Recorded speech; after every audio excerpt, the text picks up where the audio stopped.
So these are all the pieces to make the 3-tank building. We have the bases right here. Those just stack up on top of each other and cradle the bottom of the cans. These are the 2 supports that hold up the platform, and all of that fits around the cans. Basically we assemble all that and then slide the cans in. These are the railing pieces and some pieces to hold the railing. You'll also notice that these also hold the railing. There's only really one good way to make that happen, so I'll explain the sequence that makes that easy versus hard. That's really the only challenging moment in this. These are all trim pieces, so here we have ladders, and we have the connectors to hook the ladders to this. And then we have the inlets for it, so there's 3 of them, 1 for each can. These are designed to curve right into the can. I usually try to go ahead and set them down on the platform as well, but if you can get a good glue, they will stick to the cans. And then finally, these are the tops. I went ahead and have 2 rings which will fit around the cans. And then 1 that'll go on the top, and that just completely hides that crimp that's at the top of the cans. So you can see how that crimp is. All those rings help hide all that. And then just a little entrance cover on the top of it. Okay, so those are all the pieces. Let's put this together. So here are 3 brands of sodas that use these tall cans. Also, Coke products will use these tall 12 ounces. I don't know when they started using them, but you can find them pretty much anywhere anymore. So these are the Soleil waters, these are the LaCroix waters, these are the Dasani waters. You can also get Monsters, you can get Cokes and Diet Cokes that have it. All of them essentially have the same shape. There's practically no difference between them all. So just get whatever cans you can. I try to ship cans with them with these sets if I have any, but if not, just save a few. Okay, so I'm not going to use any glue on this. That's just because I don't need another one. I've got 4 of these already.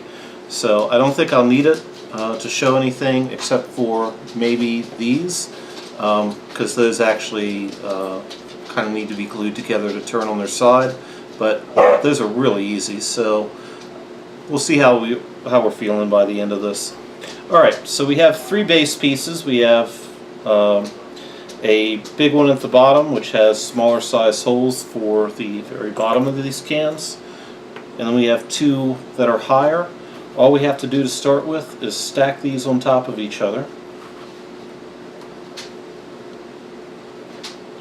Alright, and then you can go ahead and put some glue on those if you got glue to do it.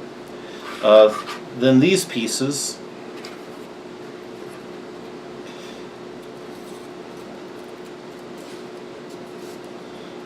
just slide up like that.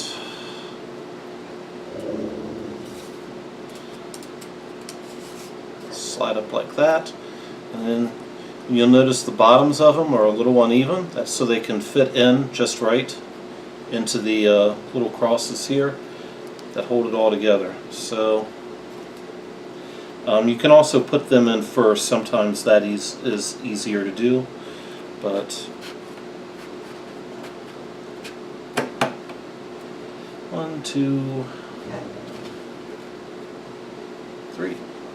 Alright, that's all of those. They're sitting nice and flush. This one will do the same thing.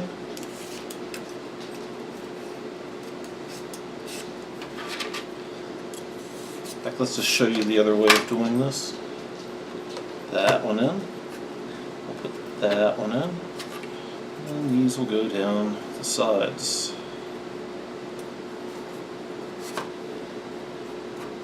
I find it's easier to assemble it up top first, but it doesn't really make a difference. Alright, so there's all that. Let's move that into the center here. Okay, now we have these pieces. that will fit so that these holes align with the holes down underneath. So you'll notice there's a little undercut here. This part goes into that, and then the whole thing just slides down. It's very easy. Of course, everything is still wiggling. Alright, there's the first one. Same deal on the other side. All you gotta do is make sure this is lined up with that slot, and hey, you're done. Alright, so at this stage, if you want, you can go ahead and put the cans in. You'll notice I did remove the tops off of these. That's just so they can't rise up and interfere with the bottoms of those. Alright, so at this stage, let's go ahead and put on these side railings. So these will hold these parts together. Oh, the only other important thing is that this is the bottom of it. That's a useful spot to put glue, so it'll go along that edge.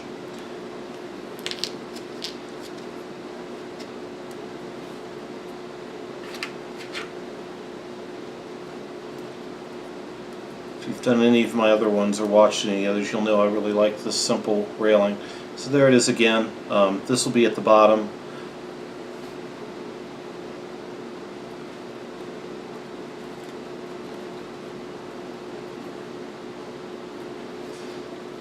If you were gluing it, you might wait it. So there's that one.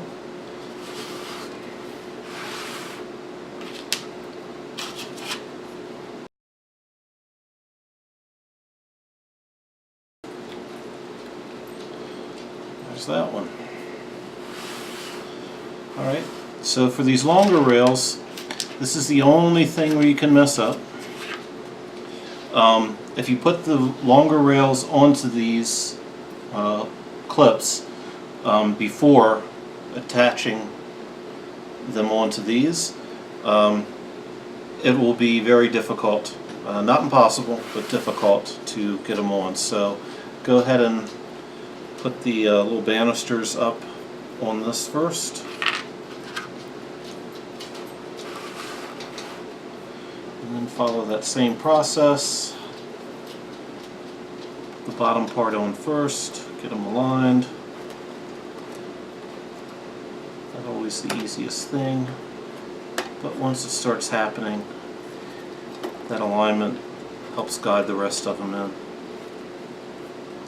Don't you fall off.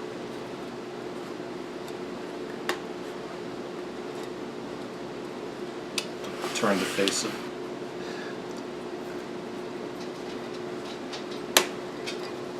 There we go.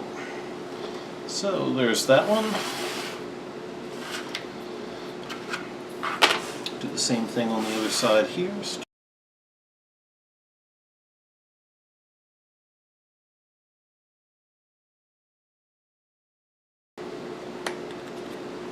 Two, three, four. Don't you do it.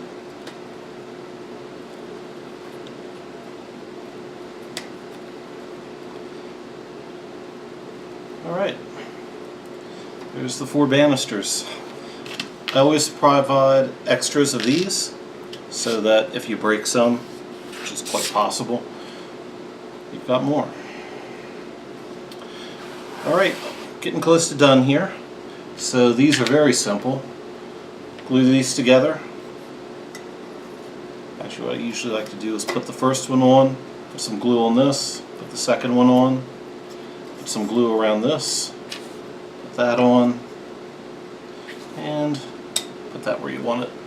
Be in the center, could be on the top. Just do that for all 3 of them.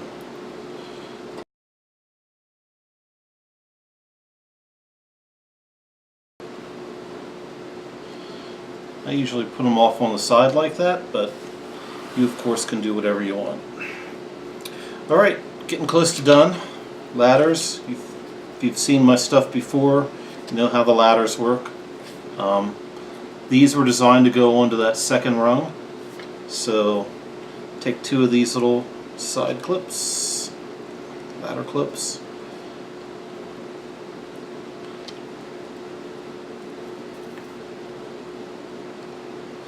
And then, you know, I would put glue on them, of course, but I like to separate them out like that. So that's all you have to do for the ladders. There's 3 more of them. If you get multiples of these, you can put them corner to corner and make a long line. You can also separate them out and use the ladders to bridge them. But you've got enough to have access from all 4 corners if you want it. And you can always, if you don't glue the ladders on, then you can take them off and make it a little easier to store. And it gives you some flexibility for having connections coming off of it. Alright, so the very last piece might be difficult, could be difficult to do this without glue. So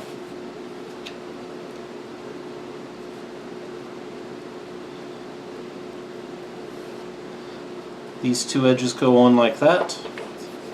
These are the ones that will go vertical on the sides of the can. So that curve matches the curves of the cans very well.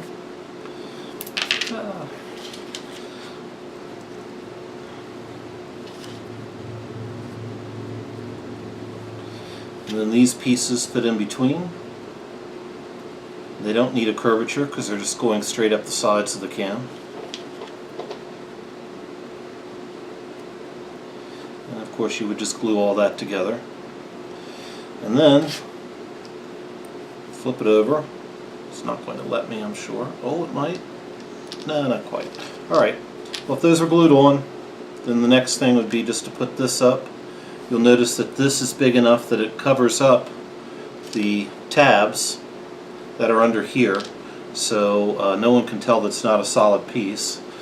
And then this little nub goes on top of that. And that's where it can hook up. You can have pipes coming into it. You can just make it look like trucks come by and take stuff in and put stuff out.